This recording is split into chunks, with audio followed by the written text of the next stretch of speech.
Wolff from Democracy at Work with another one of our Wolff Responds. And of course, hunkered down as I am, and I know most of you are, trying to stay safe, trying to stay healthy. Please bear with us if the conditions are less than optimal. We're doing as best we can to keep the communication going. I want to talk, of course, about the economics, particularly of the coronavirus pandemic we're living through. But I want to make sure that aspects of it that are not covered in the mass media or even in much of the critical non-mainstream media does get out. So let me focus on 2 or 3 aspects that strike me as particularly important. First, there is the question of what is being done by the federal government in the United States. For answer, let me be real clear. It's too little, it's too late, and it's fundamentally ineffective and unfair. If that's a harsh criticism, that's what it ought to be. Let's remember, the Federal Reserve has been pumping money into the system for a long time. Didn't solve the problem, didn't prevent the pandemic, didn't prevent the economic meltdown. The Federal Reserve has been cutting interest rates down to next to nothing. Same failure. Now we see, with the failure of monetary policy to really fix, let alone prevent, the collapse, we see a turn to fiscal policy. The U.S. Treasury, Republicans, Democrats, and President passing a bill in excess of $2 trillion to stimulate the economy. It's too little and it's too late. And you'll see that literally day by day. Why is it too little? Well, rather than explaining to you how big the problem is, let me do a historical comparison. In the 1930s, the last time we had a depression as serious as the one we are now entering, Roosevelt, under pressure, President Roosevelt, under pressure from the unions, the CIO, 2 socialist parties, and a communist party that were all achieving record memberships at that time. Roosevelt did the following. Number 1, he created the Social Security system. That's right, we never had that before. In the midst of a Great Depression, with many more people out of work than we have now, a government earning no money coming in because out-of-work people make no money, pay no income taxes, collapse businesses likewise. What did the president do? Did he give everybody a check for $1,200 like the latest bill? No. In creating the Social Security, he gave every person 65 years of age or older a big check every month for the rest of their lives. But that was only one thing he did. Number 2, he created the unemployment compensation system, which we had never had in America either. You lose your job for no fault of your own, the way 6 million people have as of the time I'm speaking, very early April. He created an unemployment compensation, giving those people a fat weekly check for a year or 2. Then he went further to prevent employers who were doing this from cutting workers' wages by threatening, if you don't like it, leave. I got lots of unemployed people who take that job at half what I pay you. To prevent that from happening, they passed for the first time a minimum wage law. And here comes a big one. Roosevelt went on the radio and said, if the private sector of this economy either cannot or will not hire the millions of Americans who only ask for a job, not a handout, not charity, just a job. If the private sector can't or won't do it, I, as president, will. And between 1934 and 41, he created and filled, that's right, 15 million jobs, costing wild amounts of money. Bottom line, in that depression, the government was forced from below to massively help people at the bottom, You know, the vast majority comprising the middle and the bottom of the income distribution.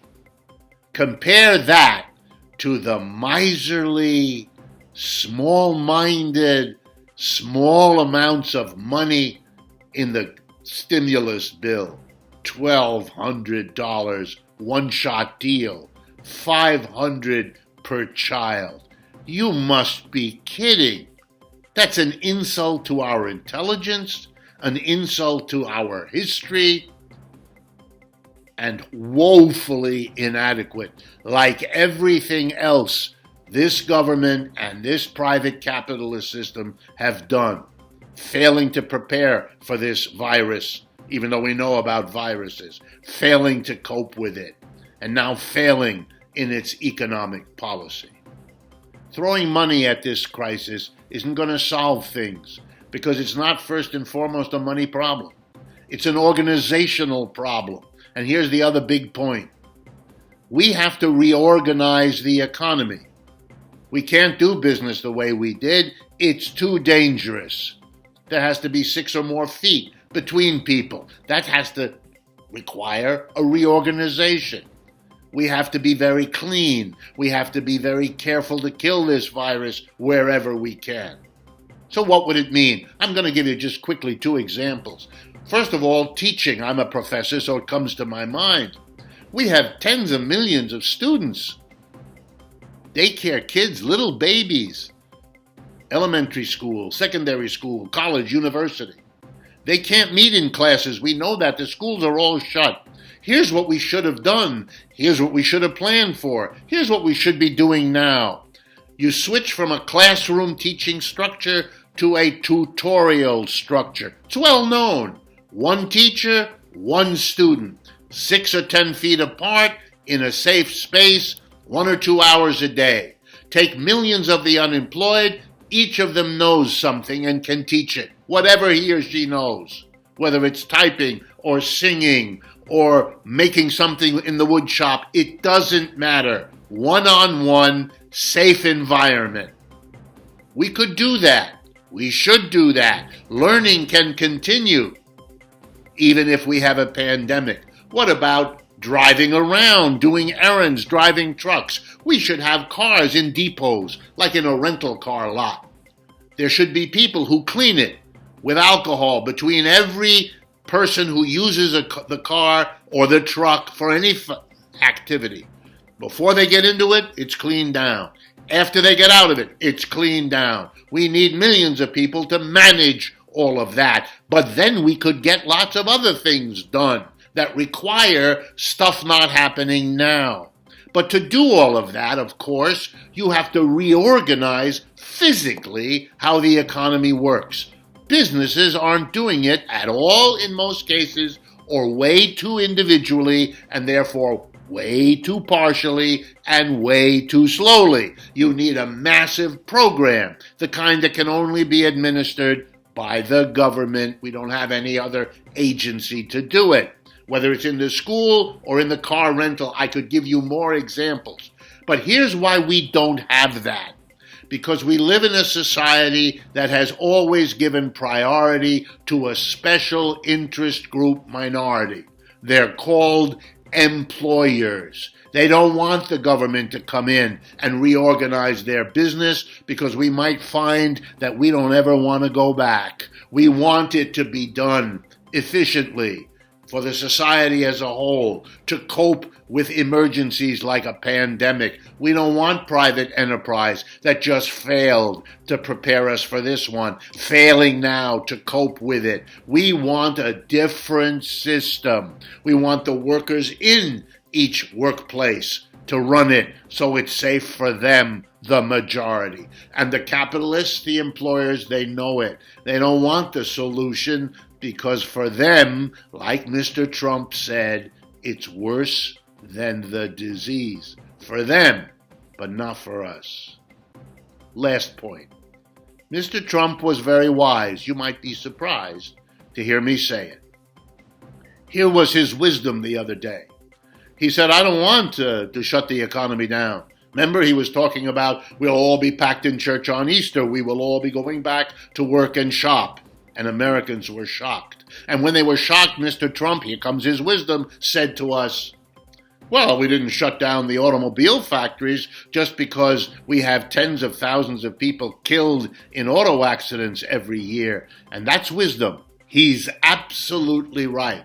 We don't shut down our private automobile system, despite it kills 50, 60,000 of us every year. But of course we should have. We should have had long ago the system of efficient, rapid, frequent buses, jitneys, street railways, regular railways. We should have an adequate, clean, attractive public transportation system. It would pollute the air less. It would kill virtually none of us. It's much more efficient. And the only reason we haven't had it is because the private capitalist system can't cope with losing the profits. Trump was right. It's just like the current situation. They want the pandemic to run its course. 500,000 of us die. Well, it's sort of like the car accident. This is what happens when capitalism reaches its end, when private profit literally trumps the public's health.